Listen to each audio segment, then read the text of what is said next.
bênção ou maldição? É o dilema que vivem centenas de comunidades, abençoadas com recursos naturais, cuja existência e volumes eram até há pouco tempo desconhecidos. Nos últimos anos, Moçambique tem sido um dos principais destinos do investimento direto estrangeiro para a exploração de hidrocarbonetos, recursos minerais, florestais, agronegócios, entre outros. A implementação destes empreendimentos económicos tem suscitado grande procura e ocupação de terra, implicando a movimentação involuntária de comunidades para dar lugar à construção de infraestruturas económicas. Um desses grandes investimentos é o projeto da exploração de gás liquefeito de Anadar, Moçambique, na área 1 da Bacia do Rovuma, localizada na península de Afungi, no distrito de Palma, província de Cabo Delgado, com reservas estimadas em 31,3 trilhões de metros cúbicos. O projeto, avaliado em 20 bilhões de dólares americanos, prevê a exploração do gás em alto mar, que será posteriormente transportado para a terra, processado para a sua transformação em gás liquefeito e exportado para mercados internacionais. Para o efeito, o governo de Moçambique concedeu à Anadarko, a título provisório, uma área referida como área de Duarte, com aproximadamente 7.000 hectares, na península de Afungi, distrito de Palma, para instalações da fábrica de gás liquefeito e infraestruturas afins. Como consequência da instalação do referido parque industrial, calcula-se que cerca de 471 agregados familiares residentes nas comunidades de Queitupo, Senga, Maganja, Monjano e Milamba sejam fisicamente e economicamente deslocados para a comunidade de Quitunda, resultando em desestruturação do tecido social e meios de vida. A nossa organização, a Secalecan, começa a participar, a monitorar o processo que vai levar à instalação da fábrica de gás liquefeito em Palma no ano de 2013, a altura em que havia já comunicação pública em como iam começar as consultas públicas sobre o plano de reassentamento. Nessa altura, as principais preocupações centravam-se em verificar até que medida as consultas às comunidades eram genuínas e eram conduzidas nos termos da lei e permitiam a participação efetiva das pessoas interessadas, de modo a que pudessem exprimir de forma honesta e descomplexada as suas preocupações e que estas eram respondidas e viriam a ser refletidas no plano de reassentamento. Desta fase de consultas comunitárias e de consultas públicas até à presente fase, denominada fase 0 de implementação do plano de reassentamento, passaram-se 5 longos anos.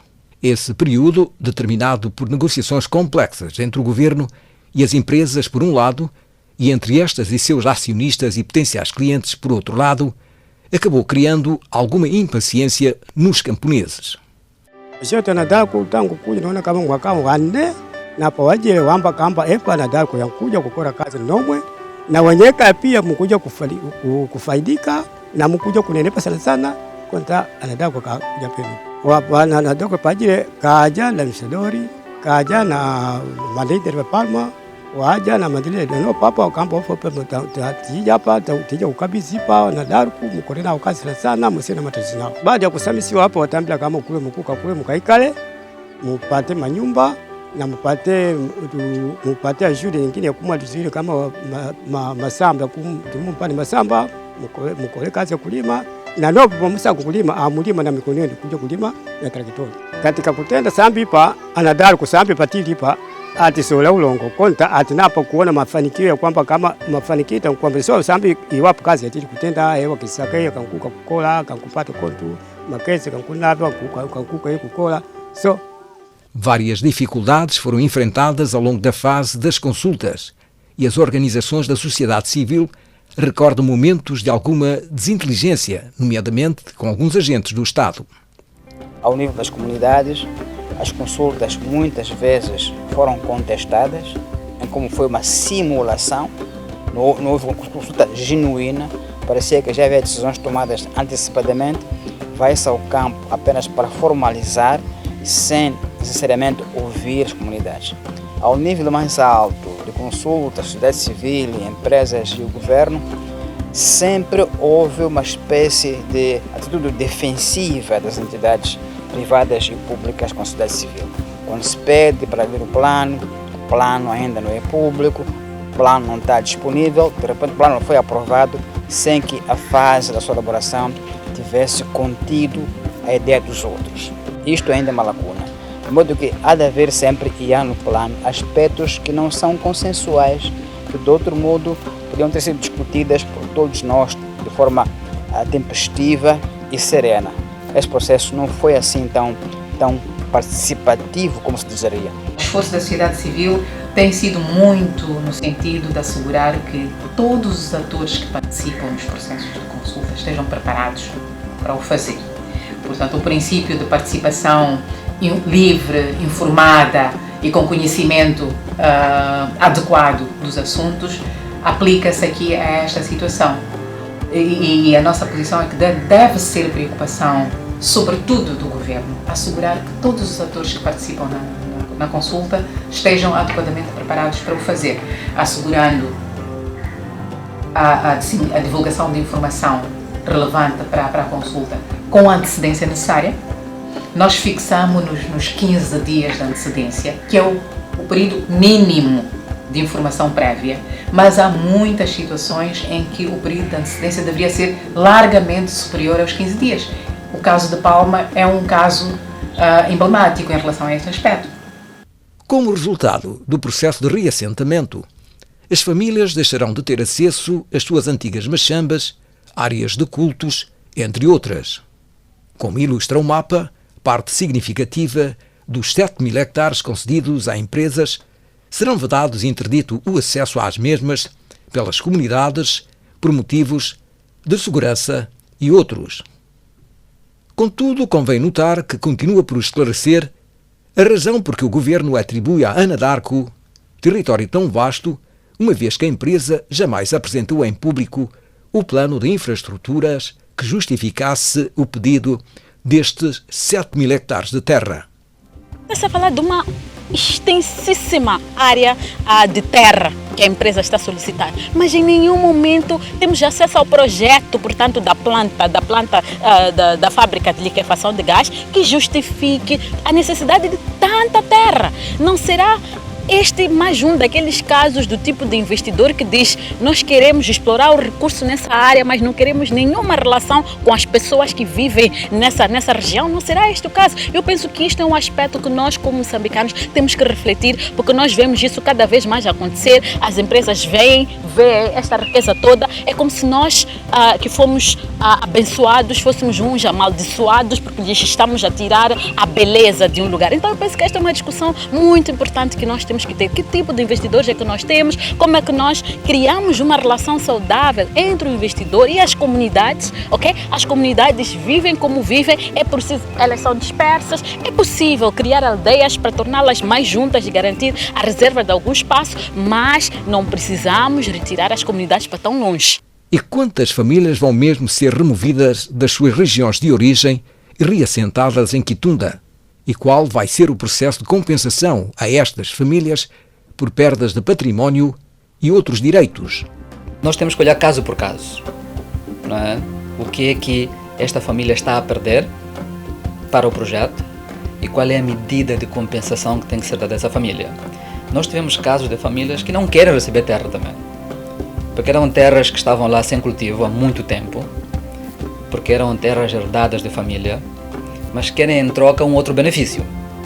Então eu acho que nos processos de reassentamento é preciso garantir uma certa flexibilidade como forma de acomodar algumas preferências, não é? E verificar-se do ponto de vista de melhoria de vida das pessoas. Então o nosso projeto vai manter essa flexibilidade e olhar para estes casos, como me referi, de forma específica, de forma individual, caso por caso. Qual é a medida de compensação que deixa o agregado familiar numa posição melhor do que estava em relação à posição anterior. E este é, na verdade, o objetivo de todo o reassentamento. Estas 556 na totalidade. Nesse caso, perdem as suas casas, os seus campos de produção, essas que vão ser assentadas em 100%. Enquanto a outra parte que localiza-se em termos de residência aqui na Vila Sede, em algumas aldeias mais próximas da Vila Sede, esses que vão receber compensações sobre os campos de produção que vão perder as suas benfeitorias. A compensação não é em dar terra tão equivalente àquilo que perde. Porque numa primeira fase é como um comerciante, eu chego, encontro o senhor com 12 hectares, eu venho ocupar os 12 hectares. O senhor vai me cobrar pela terra que eu estou a ocupar? Porque para a minha machamba tinha extensão de 12 hectares, vou cobrar tanto, né? E eu vou ocupar. Mas depois vai dizer que na minha machamba, que tem 12 hectares, tinha cultura de mandioca. Eu vou pagar as culturas. Significa que não sou obrigado agora a lhe dar também a mesma área com as mesmas dimensões, sob pena de não lhe pagar daquilo que eu ocupei. Mas agora o que está a acontecer é como um negócio, né? As pessoas vão perder suas terras pelas quais recebem um valor correspondente do cálculo que se chegou ao consenso de que para ocupar um hectare sem nenhuma cultura são 100 mil meticais.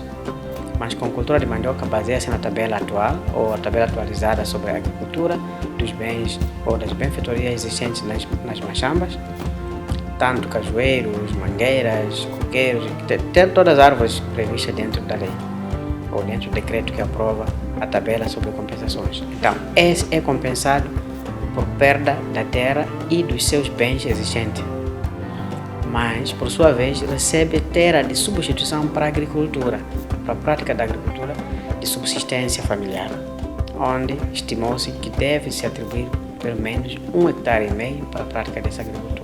Na verdade, a atribuição de até 1,5 hectare, como previsto no plano de reassentamento, é uma regra geral. Então, o que confirma toda a regra é a exceção. Grande parte das famílias daquela região, aliás, como todas as famílias do meio rural, tem machambas pequenas. Então, a média das machambas naquela região é de 0,75 até 1 hectare. E a atribuição de até 1,5 hectares foi um pouco em torno daquilo que é a média de área de cultivo na região. Mas não significa, com isso, que famílias que têm 50, 20, 30 hectares vão também receber 1,5 hectares. Então nós vamos olhar caso por caso para aquelas famílias que têm áreas superiores, como forma de garantir que eles estejam melhores, não é? No mínimo, igual ao que estavam antes do próprio processo de deslocamento. A problemática da perda de património, nomeadamente de machambas e da sua compensação aos camponeses, mostra-se como fonte de discórdia ou, no mínimo, de mal-entendidos entre os camponeses, por um lado, as empresas e o governo, por outro. Se as empresas e o governo afirmam que cada camponês vai receber terra de uma extensão média de 1,5 hectare, já os camponeses dizem que o acordo preconizava que cada um ia receber a extensão de terra correspondente àquela que tenha perdido. Fizeram 3 consultas públicas, mas 2 consultas públicas, comunidade não estão de acordo porque não assinamos memorando de atendimento. O problema está aí. A vinda do projeto nessa consulta nós aceitávamos, mas que o nosso pedido nós comunidades não estamos a ser bem tratados com parte da empresa ou governo. A empresa, quando chegou na comunidade, dizer que a população da aldeia Quitupo será reassentada para Quitunda e há de ser bem desenvolvido, não temos problema, todos vocês vão ser ricos depois de ser reassentados. A empresa, junto com o governo, ele vinha nos dizer a troca do vosso área ou a troca do vosso reassentamento. Primeiro, se a pessoa tem 15 hectares, será também desenvolvido 15 hectares ou 16 hectares. Se tem 100 plantação do cajueiro, também será dados 200 plantação do cajueiro. Se tinha 100 coqueiros, também será tidos com planta de 200 coqueiros, cada comunidade. E cada comunidade vai ter uma casa bom melhorada. Se já está definido e, claro, o novo local de residência das famílias de Quitupo, segue-se à pergunta sobre que garantias obtiveram de que vão ter acesso à terra não só arável, mas suficiente para si e para os seus filhos. Estamos neste ano muito engajados para garantir a atribuição das machambas de substituição a todas as famílias deslocadas na fase 0, economicamente, porque a grande parte das famílias foi deslocada economicamente, não fisicamente. Então, esperamos que agora, nesta época agrícola, as famílias possam receber as suas machambas de substituição e possam continuar nesta nova área com as suas atividades de subsistência. Mas, na verdade, grande parte das famílias daquela região tem mais do que uma machamba. E há famílias que foram compensadas na fase 0, em Quitunda, que serão compensadas também na fase 1 por uma outra machamba. Para poder dar vazão ao processo de reassentamento, é preciso responder exatamente à parte da agricultura, né, sobre as terras de cedência, a qual uma das terras foi identificada na zona de Monjane. Lá foi identificada a terra e delimitada, comunicada à própria comunidade de Monjane de que iam receber os seus concidadãos que vêm de Quitupo, porque precisariam de uma área para a prática da agricultura. Assim como uma das áreas está localizada na de Senga. Então, essas duas comunidades conhecem e sabem de que vão receber os seus compatriotas que saem ou que vão ser assentados na aldeia de Quitunda. E é da parte da própria empresa que já contratou. Inicialmente eram para... Há uma empresa que está contratada para proceder com o processo de limpeza e depois fazer-se a delimitação de machamba de cada agregado familiar. Nesse preciso momento, o que vai acontecer é agregar aquelas famílias que perderam a área dos 150 hectares para a construção da aldeia de reassentamento. Seguir-se-á aquelas outras que forem sequencialmente a serem abrangidas, nisso para serem acomodadas naquelas zonas onde foram identificadas. Porque até agora recorre mais processos sobre investigação da nutrição do próprio solo. Nisso não se pode acomodar toda aquela população numa única zona.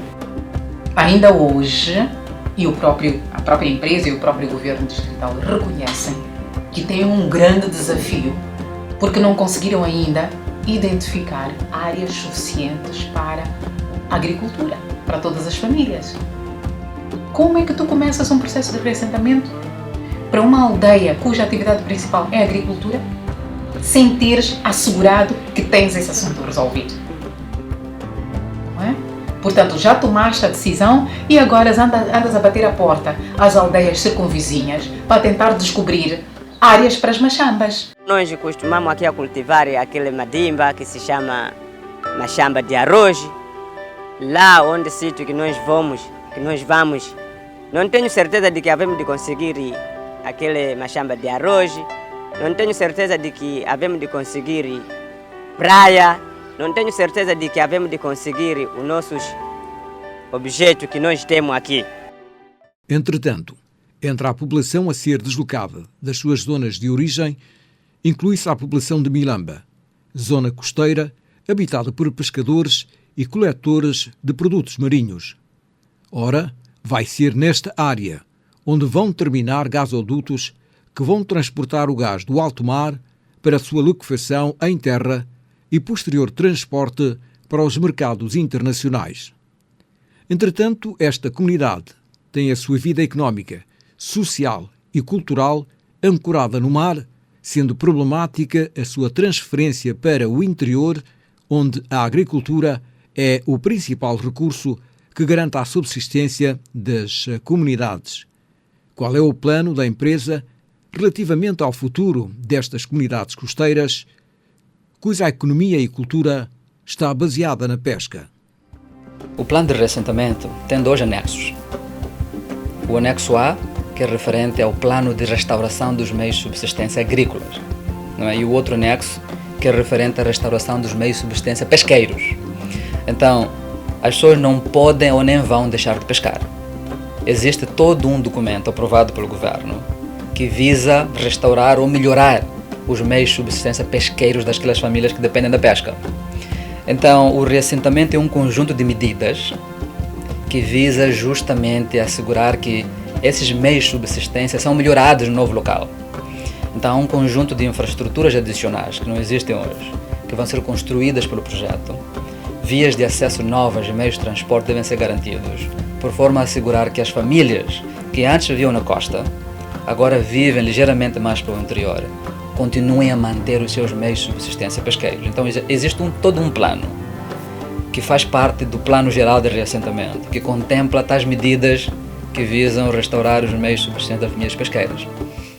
O reassentamento de Palma tem uma característica diferente dos outros casos similares, até aqui ocorridos em Moçambique, pelo seguinte: ao invés de ser reassentada numa nova zona, sem habitantes, a comunidade de Qutupo vai ser instalada na região de Senga, com novas habitações feitas de cimento e cobertas de zinco, além de outras infraestruturas de uso comum, como escolas, centro de saúde, posto policial e outros equipamentos sociais.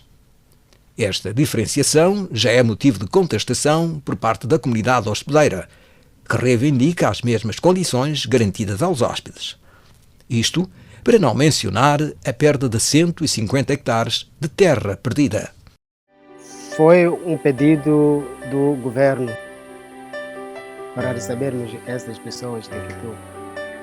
Estamos a perder as zonas que nós fazemos machambas, estamos a perder as zonas que nós levávamos lenha, estamos a perder a zona que nós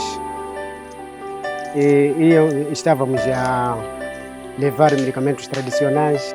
Queria que sairmos todos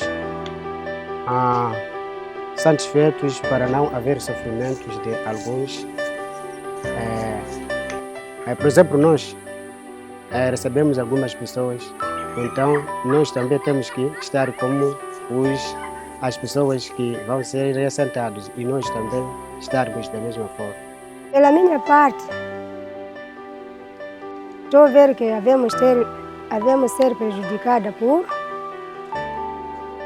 Não vou estar disposto porque a família vai ser muito, nós somos muitos, de Qutupo são muitos, e o lugar onde que vão colocar eles será um pouco. Da minha parte, eu gostaria que o primeiro tem que nos dar o nosso benefício. Esse benefício nós referimos em escola, hospital, campo. Como nós recebemos essa comunidade reassentada, também aqui nós que estamos a receber, podemos fazer qualquer coisa para poder também ter que já temos coragem, recebemos nossos colegas também a nadar, não nos esquecer por atrás. O que aqueles recebem, também nós aqui temos que ser compensados, porque muitas zonas que estamos a dar a eles, também nós confiamos naquele lugar para fazermos machamba. Essas pessoas de Qutupo vão reassentar aqui na zona de Senga. O estranho que existe aí, essa pessoa vai reassentada aqui nas casas de alvenaria e nós aqui estamos a viver em casa das coisas da matope. Vamos viver com acerca de estranha mesmo. Por caso haveria desprezo. Por outro lado, ainda, a deslocação física de famílias das suas zonas de origem levanta necessariamente questões complexas de ordem sociocultural que importa abordar com um devido cuidado. Um exemplo de tais questões é o tratamento a ser dado às campas ou cemitérios familiares. A diversidade religiosa em Palma é um fator a ter em conta. Ele está a dizer que o cemitério vai ser mudado aqui para o local onde vai ser construída a nova aldeia. E agora aí nós não estamos a entender esta coisa, porque o muçulmano não tira a campa ir e pôr outra sítio. O processo de transferência das campas é um processo muito sensível, assim como é, na verdade, todo o processo de reassentamento. Então, nós estamos conscientes disso e temos estado em contínuas consultas com as comunidades e, particularmente, com as pessoas que detêm as campas. Então, é um processo que até agora correu de forma pacífica. Já foram transferidas 39 campas para o novo cemitério e as famílias assinam, na verdade, um termo de não objeção antes da própria mudança da campa. E das 39 campas que foram mudadas, todas as famílias assinaram a não objeção e o processo correu de forma pacífica. Temos respeitado os rituais locais, temos até contribuído no fornecimento de materiais que as famílias precisam para fazer as suas cerimônias, como farinha, alguns outros produtos, pano e incenso que elas têm solicitado para realizar as cerimônias tradicionais. Então nós temos respeitado esses hábitos e costumes locais. Desenraizamento das comunidades é muito importante. Houve muito nervosismo aqui em Palma sobre a questão, por exemplo, de remoção de campas. As comunidades, quando estão reunidas juntas nas aldeias, dizem: nós somos de base muçulmana, entre nós a campa não se remove. Preferimos que façam vedação em torno de cada campa para proteger. Não se tira, não se exuma os corpos. Mas quando a empresa fala individualmente com cada família, acaba convencendo-a a aceitar. Isto pode incubar o conflito. As pessoas podem, por uma pressão que sintam, dizer que sim, podem exumar os corpos. Mas mais tarde podem dizer que nós fomos forçados. Nós não queremos isso. A nossa religião não permite isso. Por seu lado, após vários anos de esperas e consultas, as comunidades mostram agora um nível alto de conhecimento dos seus direitos e podem articulá-los com segurança, exigindo do governo e das empresas o cumprimento escrupuloso das promessas de desenvolvimento e prosperidade que lhes têm sido feitas. E o espectro dos reassentamentos desastrosos de Tete constitui um alerta sempre vivo no discurso das comunidades de Palma. No período de produção do presente documentário, estava a terminar a chamada fase 0 da implementação do plano de reassentamento, o qual prevê, no total, 4 fases até 2022. Até esta fase, houve um longo percurso de diálogos, nem sempre fáceis, entre todas as partes envolvidas, nomeadamente as comunidades locais, organizações da sociedade civil, as empresas e o governo.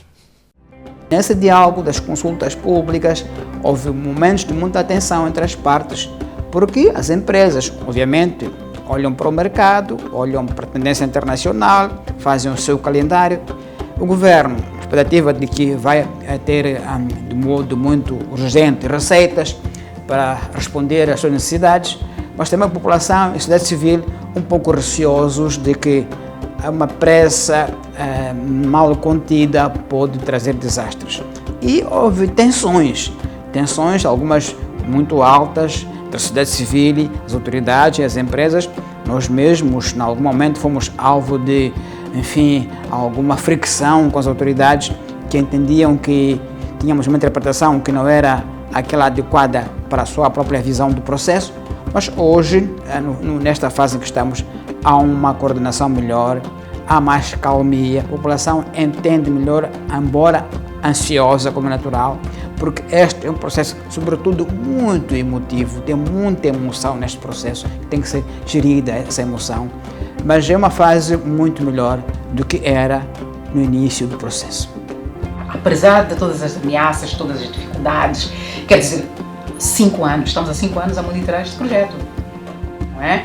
Portanto, 5 anos depois, vocês estiveram em Palma agora e notaram a diferença, sim? Notaram a diferença. E nós fizemos questão de saudar o governo distrital por esta mudança substancial e crucial que nós constatamos desta vez. Encontramos desta vez um governo distrital que parece que finalmente percebeu quais são as suas responsabilidades e qual é o seu papel. Ninguém nos pediu ir às margens, ninguém nos ameaçou, ninguém se recusou a responder às nossas perguntas. Inclusivamente, tivemos um administrador do distrito que se disponibilizou, esforçou-se por arranjar tempo para conversar com a sociedade civil, tanto à chegada como em vésperas da nossa partida. Eu gostaria de deixar aqui registado este passo positivo significativo. Após a conclusão da construção da fábrica de liquefação de gás a ser extraído do Rovuma, uma gigantesca infraestrutura avaliada entre 25 a 30 bilhões de dólares, o que deverá suceder por volta de 2020, espera-se que em 2022 Moçambique se apresente como o quarto maior exportador de gás natural no mundo. Segundo projeções do governo moçambicano, apresentadas no mês de março de 2018 a um grupo de credores em Londres, Moçambique espera começar a ter receitas dos projetos de gás natural do Rovuma a partir de 2021.